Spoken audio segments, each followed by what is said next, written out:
Bienvenue sur Simo University Podcast, là où la science améliore vos décisions, aiguise votre esprit critique et vous guide vers la liberté financière. Je suis Landry Simo, professeur de finance au Royaume-Uni. Je suis également neuroéconomiste et neuroscientifique de la décision. Aujourd'hui, nous allons explorer un sujet complexe et fascinant qui pourrait bien bouleverser vos certitudes, la thérapie. Cette pratique, souvent perçue comme une panacée pour les maux de l'âme, une voie vers une meilleure compréhension de soi et une existence plus harmonieuse, est-elle réellement aussi bénéfique qu'on le prétend?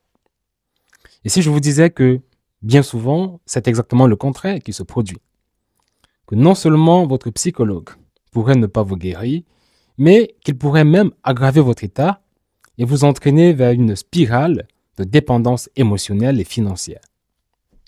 Oui, vous m'avez bien entendu. La thérapie, telle qu'elle est pratiquée aujourd'hui, est un mirage, une illusion soigneusement entretenue qui, vous emprisonne dans une cage mentale, tout en siphonnant vos ressources financières. Donc aujourd'hui, je vais vous montrer pourquoi cette pratique, malgré les intentions prétendument louables, peut se révéler être un piège insidieux. Ne dit-on pas que l'enfer est pavé de bonnes intentions? Donc, ensemble, nous allons déconstruire les idées reçues sur la thérapie et la psychologie et plonger dans des vérités souvent ignorées, mais cruciales pour comprendre les enjeux réels. Dans la deuxième partie de cet épisode, je vais vous présenter pour la première fois un protocole révolutionnaire que j'ai développé pour aider les victimes de harcèlement sexuel, les victimes de viol, les victimes de traumatisme en général. Donc, ce protocole, qui a été nommé la programmation neurotranscendantale, en abrégé PNT, combine des techniques de la TCC, donc la thérapie cognitivo-comportementale, de la PNL, donc la programmation neurolinguistique. Mais mon protocole de programmation neurotranscendantale va bien au-delà en utilisant les découvertes les plus récentes en neurosciences. Habituellement réservé aux participants de mes séminaires payants, je l'ai déjà enseigné à de nombreux thérapeutes, y compris des psychologues d'ailleurs, avec des résultats extraordinaires.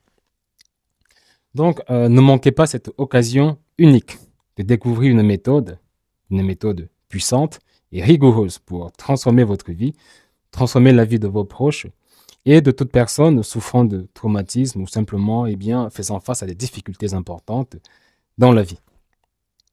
Et croyez-moi, car je puis déclamer avec beaucoup de certitude que votre cerveau ne sera plus le même à la fin de cet épisode, lorsque vous aurez découvert le protocole de PNT. Alors, commençons par une question fondamentale. Pourquoi ressentons-nous les émotions que nous ressentons? Est-ce parce qu'elles sont prédéterminées dans notre cerveau, prêtes à surgir de manière automatique face à certaines situations? La réponse est non. Contrairement à ce que l'on pourrait croire, nos émotions ne sont pas des réactions universelles, des réactions rigides et immuables. Elles sont en réalité des constructions élaborées par notre cerveau, influencées par notre culture, notre langage et nos expériences personnelles. Donc, ce point de vue est étayé par les recherches récentes en neurosciences. Donc, les travaux de Lisa Feldman-Barrett sont clairs sur ce sujet. Nos émotions ne sont pas des réalités fixes, mais des constructions dynamiques. Donc, cela signifie que votre cerveau, loin d'être un simple récepteur passif, interprète activement les signaux corporels qu'il reçoit. En fonction de votre environnement, de votre histoire personnelle, crée une émotion spécifique. Prenons un exemple concret. Imaginez que vous ressentez une accélération du rythme cardiaque et une tension musculaire. Vous pourriez interpréter cela comme de l'anxiété. Cependant, une personne appartenant à une autre culture, confrontée à la même situation, pourrait interpréter ces mêmes signaux corporels comme de l'excitation, voire même comme une simple préparation à l'action, sans ressentir aucun malaise particulier. Nous créons nous-mêmes nos émotions. Et plus étonnant encore, nous ne ressentons une émotion que si nous savons qu'elle existe. Réfléchissez-y un instant. Nous ne ressentons une émotion que si nous avons conscience de son existence. La preuve est que, plusieurs émotions du monde occidental ne se retrouvent nulle part dans certaines régions du monde. Donc, il est désormais démontré en neurosciences que les émotions ne sont pas du tout universelles. Donc, maintenant, réfléchissons à l'implication de cette perspective dans le cadre de la thérapie. Les thérapeutes, bien qu'animés par des intentions les meilleures du monde, ont tendance à vouloir catégoriser nos émotions. Il pose des diagnostics. Vous êtes déprimé, vous souffrez d'anxiété, vous avez de la colère refoulée. Mais que se passe-t-il lorsque ces étiquettes sont apposées? Eh bien, ces émotions qui étaient autrefois flexibles et malléables deviennent soudainement fixes, immuables, presque tangibles. Votre cerveau qui interprétait jusque-là ces sensations de manière flexible commence à les fixer, à les figer dans une réalité immuable. Vous ne ressentez plus une vague sensation désagréable, vous êtes désormais officiellement dépressif.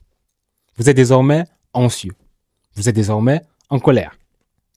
Et une fois que ces étiquettes sont posées, elles fonctionnent comme des prophéties autoréalisatrices. Vous commencez à vous identifier à ces états émotionnels, à les anticiper et à les nourrir, à les amplifier. C'est ce qu'on appelle l'effet nocebo, un phénomène bien connu en psychologie, à l'instar de l'effet placebo, mais inversé. Le nocebo vous fait développer des symptômes d'une maladie ou d'une condition que l'on vous a suggérée. Ainsi, plutôt que de vous libérer de vos émotions négatives, la thérapie les solidifie, les renforce et les ancre profondément dans votre psyché. Et qu'en est-il du coup? Chaque séance, chaque consultation vous pousse un peu plus vers la précarité financière. Vous dépensez des centaines, voire des milliers d'euros pour qu'un thérapeute vous dise ce que vous saviez déjà ou ce que vous devriez déjà savoir. Ou pire encore, qu'il vous persuade que vous avez un problème plus grave que ce que vous imaginiez. Le business de la thérapie est un marché lucratif qui prospère sur le mal-être des individus. C'est un cycle vicieux. Plus vous consultez, plus vous êtes convaincu que vous avez besoin de consulter. Et pendant ce temps-là, votre portefeuille se vide, laissant place à une dépendance financière croissante vis-à-vis du système thérapeutique. Donc, je tiens à préciser que la faute ne revient pas fondamentalement aux thérapeutes eux-mêmes. L'école a une grande part de responsabilité dans ce fléau. L'école, censée être l'institution qui nous prépare à affronter les défis de la vie, échoue pourtant dans une mission fondamentale. Nous apprendre à comprendre et à utiliser l'organe le plus complexe et le plus puissant que nous possédons, notre cerveau. Dès notre plus jeune âge, nous passons des heures à mémoriser des faits, à résoudre des équations, à réciter des dates historiques, mais on ne nous enseigne jamais comment fonctionne notre propre esprit. On nous apprend à lire et à écrire, à faire des calculs, à analyser des textes, mais l'éducation ignore presque totalement la science de notre cerveau, cet organe qui est pourtant à la base de toutes nos expériences, de toutes nos décisions, de toutes nos émotions, de toutes nos sensations.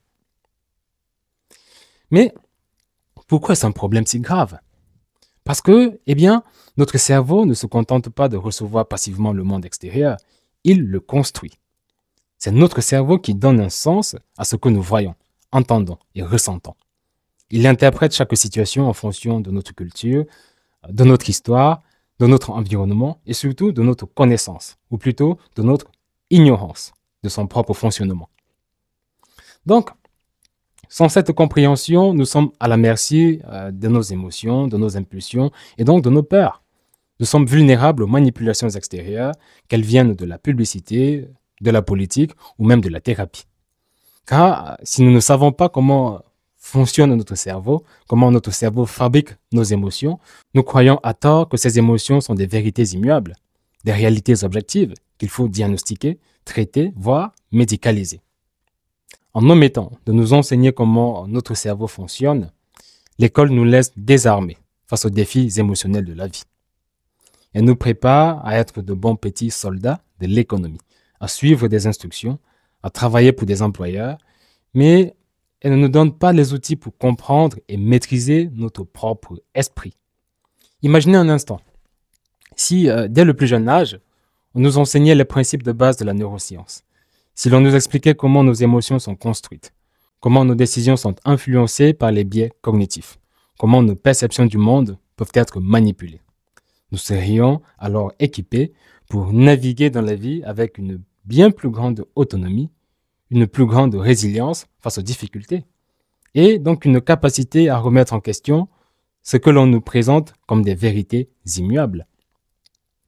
Donc l'école, en ignorant cette dimension essentielle, contribue à créer des générations d'individus qui, au lieu de comprendre et de gérer leurs émotions, en deviennent des esclaves. Et c'est là que la thérapie traditionnelle intervient, non pas pour nous libérer, mais souvent pour renforcer ces chaînes, en nous enfermant dans des diagnostics et des étiquettes qui figent encore plus notre perception de nous-mêmes.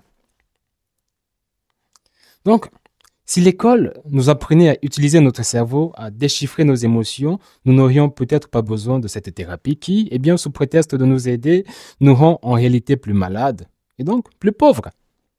Nous serions capables de voir nos émotions non pas comme des ennemis à combattre, mais comme des constructions que nous pouvons modifier, adapter, transcender. Donc il est temps de repenser radicalement notre éducation pour intégrer cette dimension fondamentale et ainsi permettre à chacun d'accéder à une véritable autonomie mentale, une autonomie émotionnelle. Alors maintenant, la question légitime à se poser, c'est n'y a-t-il pas une autre voie, une alternative à ce cercle vicieux? Ne pourrions-nous pas envisager une approche différente, plus autonome, plus efficace pour gérer nos émotions?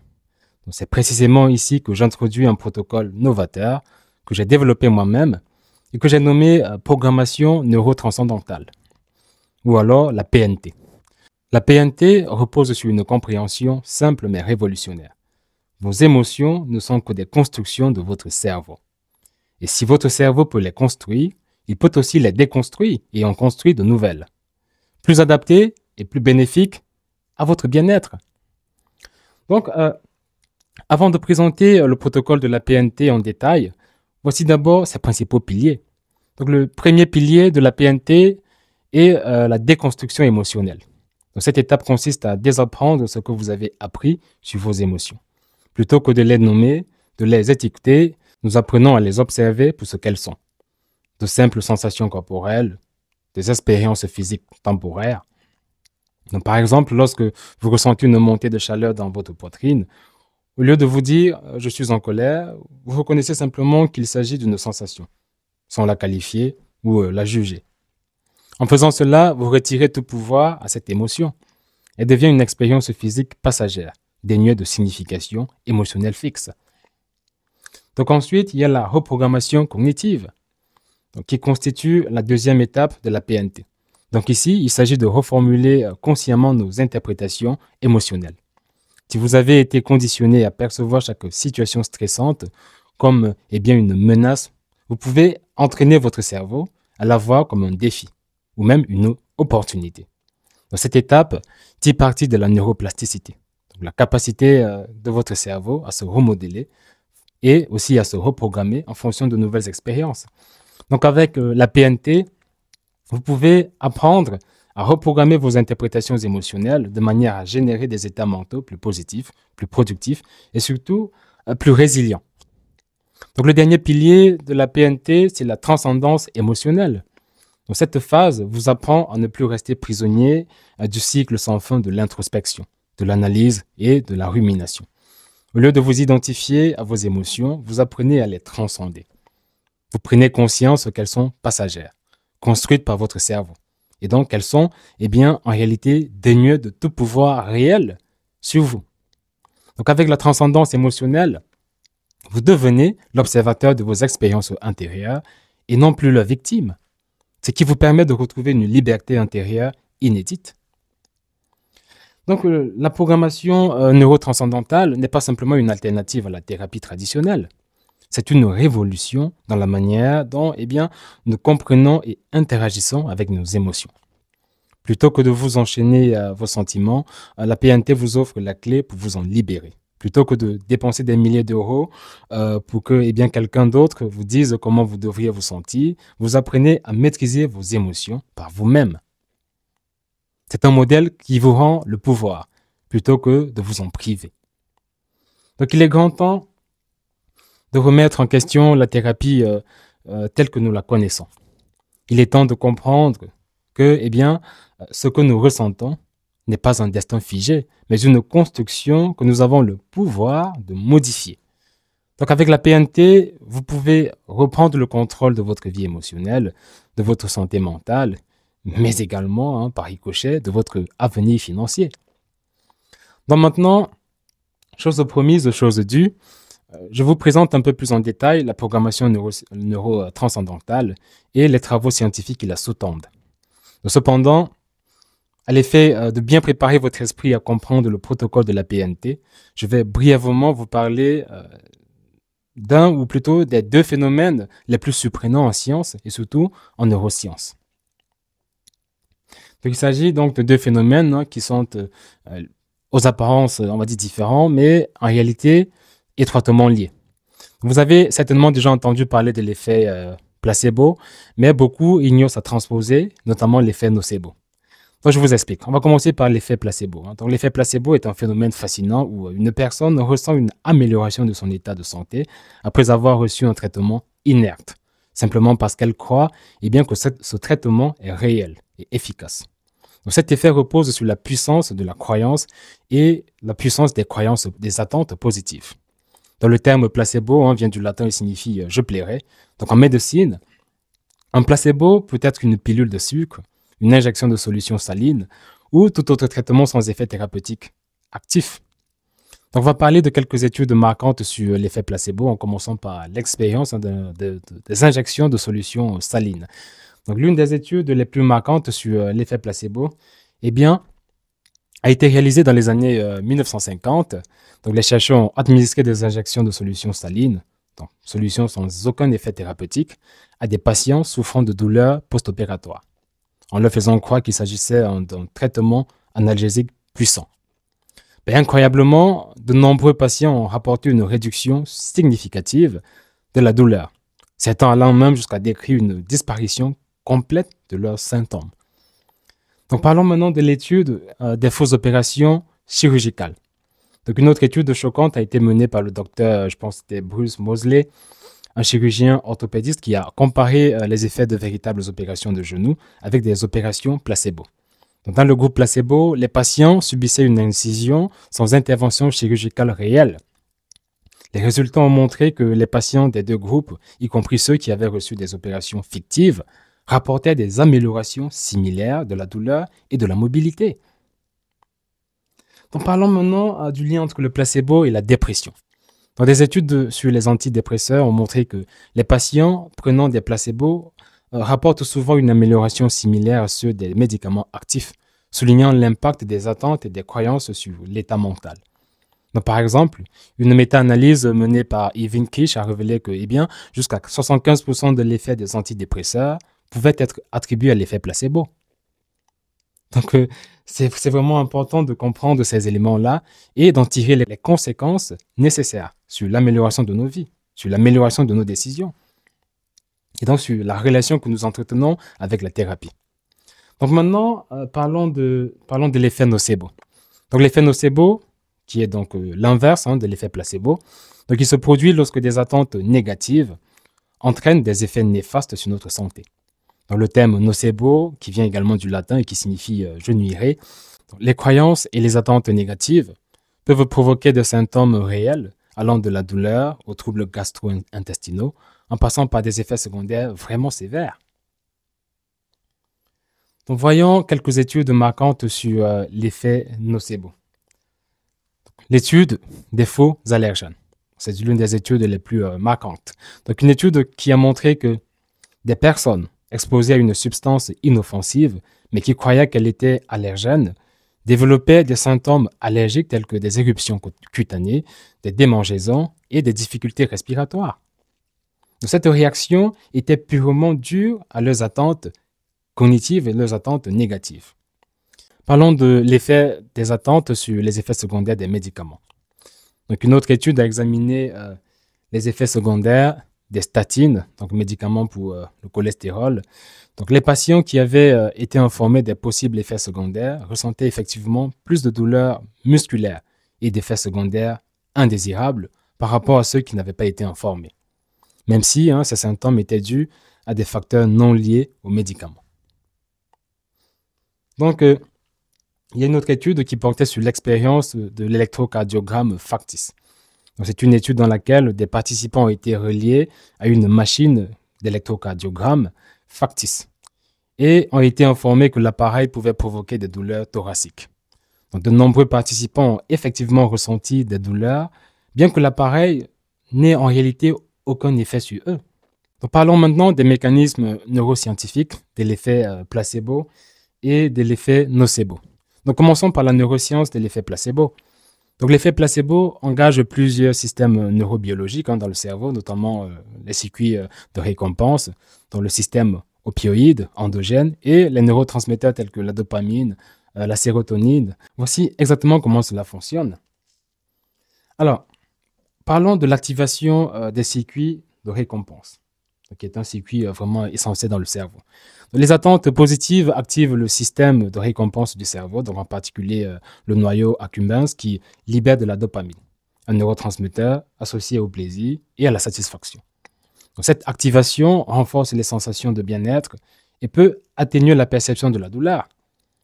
Maintenant, parlons de libération d'opioïdes endogènes. Donc, les croyances positives peuvent également déclencher la libération d'opioïdes endogènes. Ce sont des analgésiques naturels du corps. Donc, cette substance se lie aux récepteurs opioïdes dans le cerveau et la moelle épinière, réduisant ainsi la douleur de manière similaire à l'action des médicaments analgésiques. Donc, il y a également la modulation des réponses au stress. L'effet placebo peut réduire l'activation de l'axe hypothalamo-hypophyso-surrénalien, donc HHS, diminuant ainsi la libération de cortisol, donc l'hormone du stress. Donc, une réduction du cortisol contribue à un état de relaxation, un état de bien-être, améliorant ainsi les résultats cliniques. Donc, parlons de la neuroscience de l'effet nocebo. Donc, l'effet nocebo, quant à lui, engage les mécanismes neurobiologiques similaires, mais inversement orientés. Donc, voici comment cela fonctionne. On va commencer par l'activation des circuits de la douleur. Les attentes négatives activent les circuits neuronaux de la douleur, en particulier l'insula et le cortex cingulaire antérieur, augmentant ainsi la perception de la douleur. Donc, cette activation amplifie les sensations douloureuses et les rend encore plus intenses. Donc, ensuite, il y a la libération de neurotransmetteurs de stress. Donc, quand on a des croyances négatives, eh bien, cela peut déclencher la libération de neurotransmetteurs de stress tels que la noradrénaline, autant pour moi, et le cortisol. Donc, ces substances augmentent l'anxiété, la tension, exacerbant les symptômes physiques et également les symptômes émotionnels. Donc, parlons brièvement de l'effet de conditionnement. Le conditionnement joue également un rôle important dans l'effet nocebo. Par exemple, si une personne a vécu une mauvaise expérience avec un traitement particulier, elle peut associer ce traitement à des effets négatifs, entraînant des réactions nocebo lors des utilisations futures du traitement, même si en réalité, le traitement est inactif. Donc, quelles sont les implications de ces éléments scientifiques-là pour la programmation neurotranscendantale?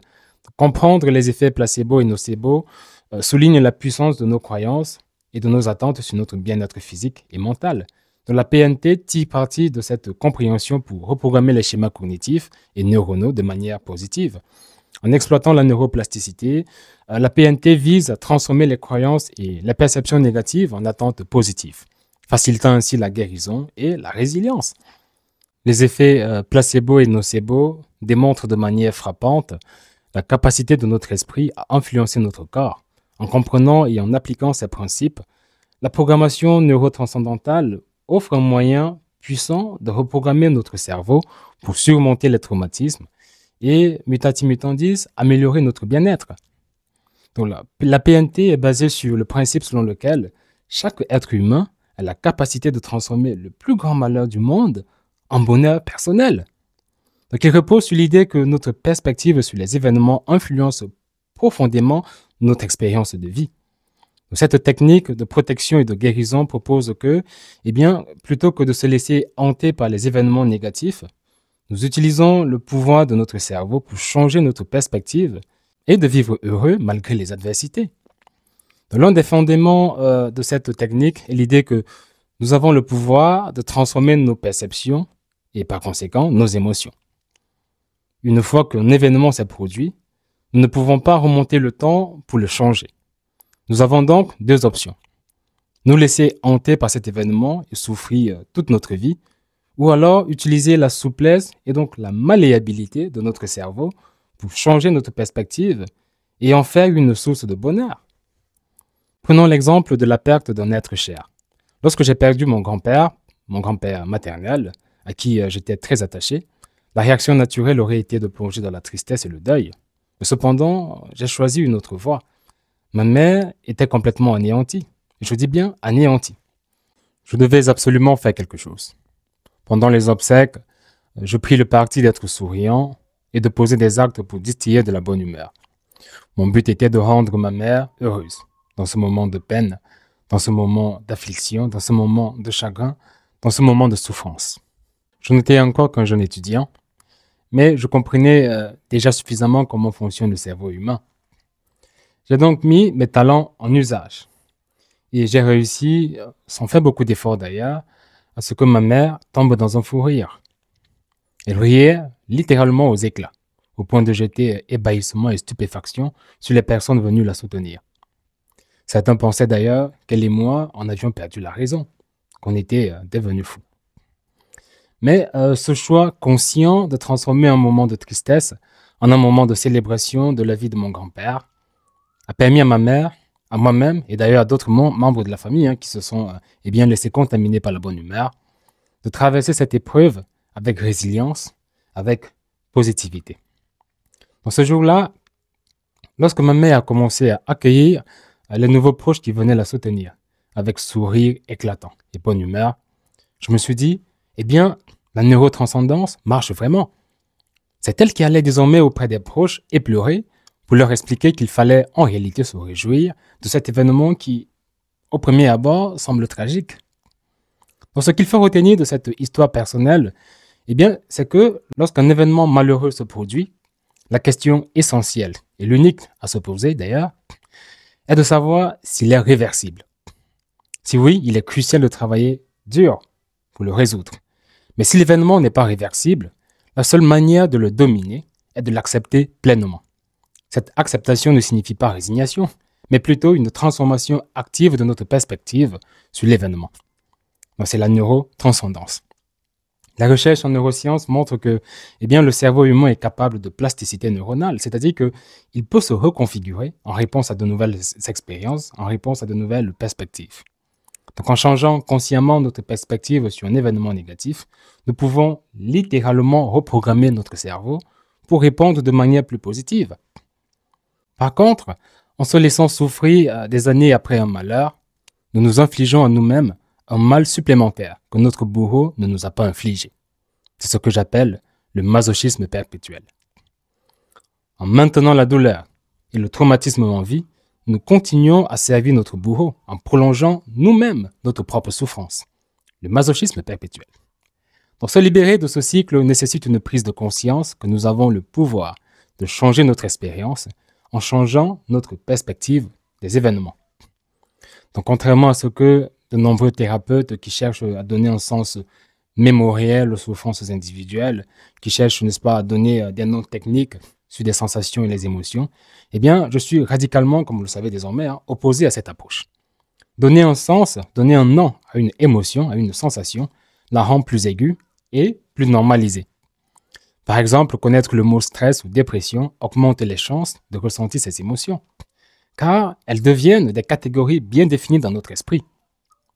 Les études montrent que les émotions, comme on l'a dit, ne sont pas naturelles, ne sont pas universelles. Elles peuvent varier considérablement d'une culture à l'autre. Donc, par exemple, des émotions courantes dans certaines cultures peuvent être inexistantes dans d'autres cultures. Donc, cette variabilité culturelle démontre bien que les émotions sont en grande partie construites socialement et cognitivement.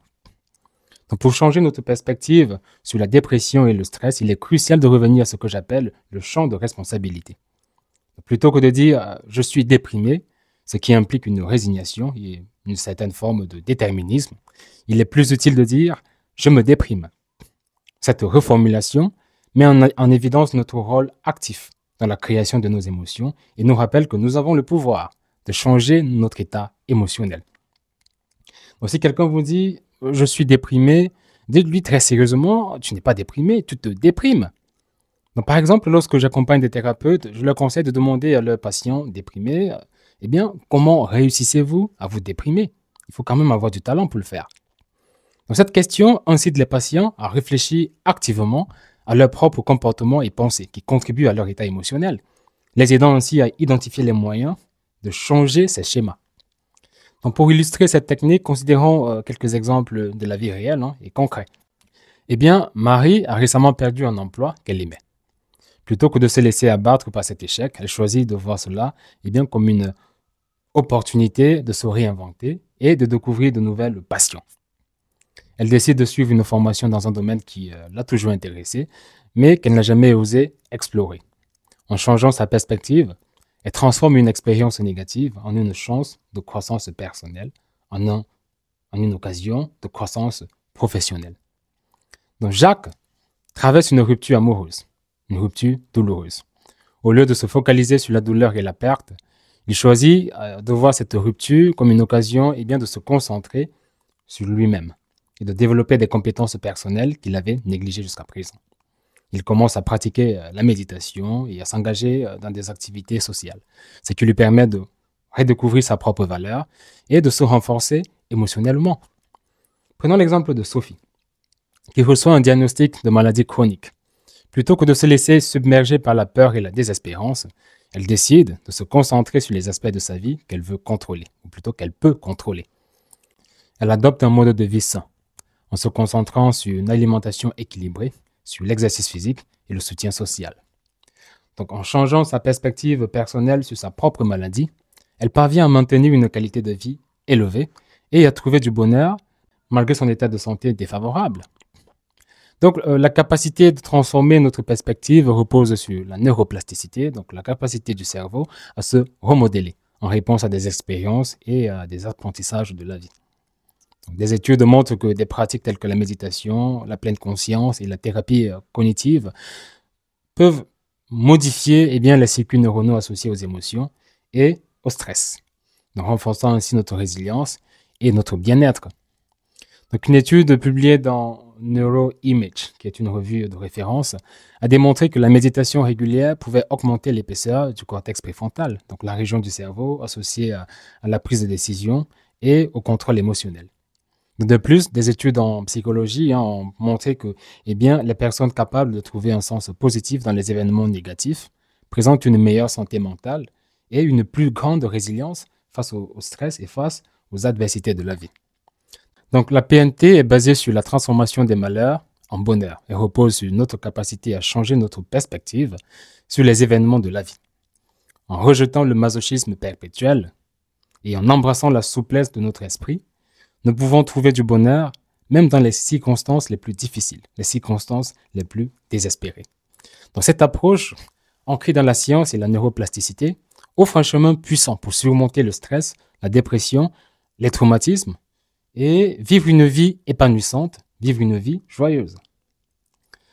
Donc, en adoptant cette perspective, nous nous donnons la liberté de créer notre propre bonheur, indépendamment des adversités du monde extérieur.